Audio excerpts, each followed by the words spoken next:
وَلَقَدْ أَخَذْنَا آلَ فِرْعَوْنَ بِالسِّنِينَ وَنَقْصٍ مِّنَ الثَّمَرَاتِ لَعَلَّهُمْ يَذَّكَّرُونَ صدق اللہ العظیم۔ ایک تو تصحیح کرنی ہے مجھے اس بات کی کہ حضرت موسیٰ علیہ السلام جب نبوت سے سرفراز ہو کر مصر واپس آئے ہیں تو اس وقت جو بادشاہ تھا فرعون،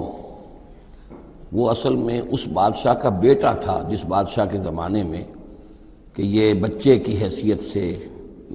دریائے نیل سے باہر نکالے گئے تھے اور جس کی گود میں گویا کہ پلے تھے۔ وہ فرعون بھی ابھی زندہ تھا، بوڑھا ہو چکا تھا، لیکن اس کے حضرت موسیٰ علیہ السلام کے محل میں آنے تک تو کوئی اولاد نہیں ہوئی تھی۔ بعد میں اسے بھی اللہ نے ایک بیٹا دیا، اور اب وہ بیٹا جوان تھا، اور وہ بیٹا جو ہے حضرت موسیٰ علیہ السلام کے ساتھ محل میں پلا بڑھا تھا، بالکل ایسے جیسے بھائی ہوتے ہیں۔ تو اس کے دل میں بھی محبت بہت تھی، گویا کہ حضرت موسیٰ کی حیثیت بڑے بھائی کی تھی، اور اس فرعون کی جس کو اب اس باپ نے تخت سے دستبردار ہو کر اپنا زندہ ہونے کے باوجود سارے امور سلطنت جو ہے تفویض کر دیے تھے اپنے اس بیٹے کو، اس کے دل میں بھی محبت تھی اور اس نے بھی قتل کرنے سے گریز کیا۔ دوسری بات جو آخری آیت تھی 15ویں رکوع کی، یہ ہمارے لیے خاص طور پر لمحہ فکریہ ہے مسلمانان پاکستان کے لیے کہ ہم نے بھی تحریک پاکستان جو چلائی تو ہندوؤں کے غلبے کے خوف سے کہ اگر ہندوستان ایک وحدت کی حیثیت سے آزاد ہوا اور جو جدید دنیا کا جمہوری اصول ہے ون مین ون ووٹ، تو ہندو جو ہے اتنے غالب ہو جائیں گے کہ ہمیں دبا لیں گے، ہمیں ایکسپلائٹ کریں گے،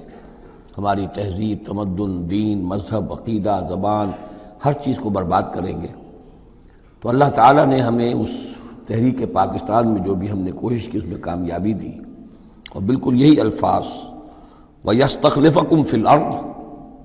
اور تمہیں زمین میں طاقت عطا کرے، قوت عطا کرے، حکومت عطا کرے، فَيَنْظُرَ كَيْفَ تَعْمَلُونَ، پھر وہ دیکھے گا تم کرتے کیا ہو، تمہاری روش کیا رہتی ہے، تم پھر کیا طرز عمل اختیار کرتے ہو، تم واقعتاً اللہ کے بندے بنتے ہو اور اللہ ہی کی حکومت قائم کرتے ہو، یا یہ ہلدی کی گانٹھ جو تمہیں مل جائے تو اس کو لے کر تم پنساری بن کر بیٹھ رہتے ہو اور اپنی حکومت اور اپنی مرضی اور اپنی خواہشات کے مطابق وہ نظام وہاں کا چلاتے ہو۔ وَاتَّبَعَ هَوَاهُ، اور اس نے پیروی کی اپنی خواہشات کی۔ فَمَثَلُهُ كَمَثَلِ الْكَلْبِ، تو اس کی مثال کتے کی سی ہے، ان تحمل علیہ یلہث اور تترکہ یلہث، وہ ہر وقت ہی ہانپتا رہتا ہے، کوئی اس کے اوپر بوجھ رکھیے تب بھی ہانپے گا، اور ویسے بھی وہ اس کی زبان باہر نکلی ہوتی ہے، ہانپتا رہتا ہے۔ اسی طرح کا معاملہ ہے کہ اللہ نے تو اس کو اپنی نعمتیں عطا کی، لیکن وہ بدبخت ان کی قدر کرنے کی بجائے اس کتے کے مانند ہانپنے لگا اور زمین ہی کی طرف، اور کتا آپ نے دیکھا ہوگا چلتا ہوا سونگتا جاتا ہے زمین کو، ہر وقت سونگے گا زمین کو۔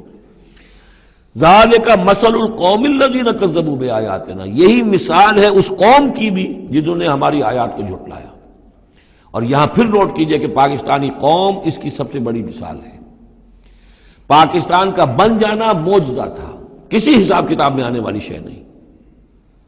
پھر پاکستان کا قائم رہ جانا معجزہ تھا، انگریزوں کو بھی اور ہندوؤں کو بھی یقین تھا کہ پاکستان قائم نہیں رہ سکتا، وائبل نہیں ہے، ختم ہو جائے، لیکن یہ کہ پاکستان قائم رہا۔ سن 65 میں اس کا بچ جانا معجزہ تھا، اتنی یقینی بات تھی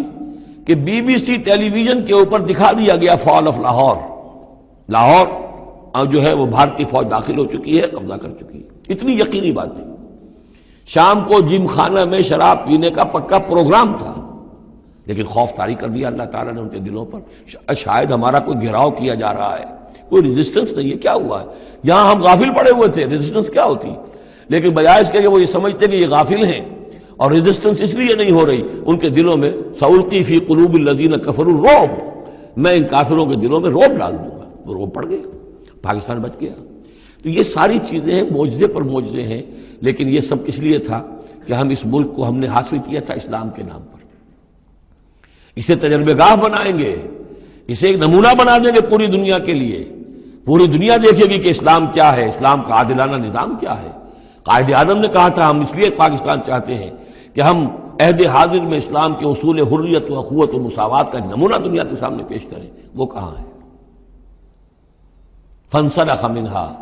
ان تمام آیات سے ہم نکل بھاگے ہیں، شیطان کی پیروی کی ہے، اور جو حال ہوا ہے 2 لخت ہو چکے ہیں، اور ابھی کیا حال ہوگا، جو نئی صورتحال جو ہے اس ملک کے اندر اب کھدبد ہونے لگی ہے، پکنے لگی ہے، اس کی صورتحال کیا بنے گی واللہ عالم۔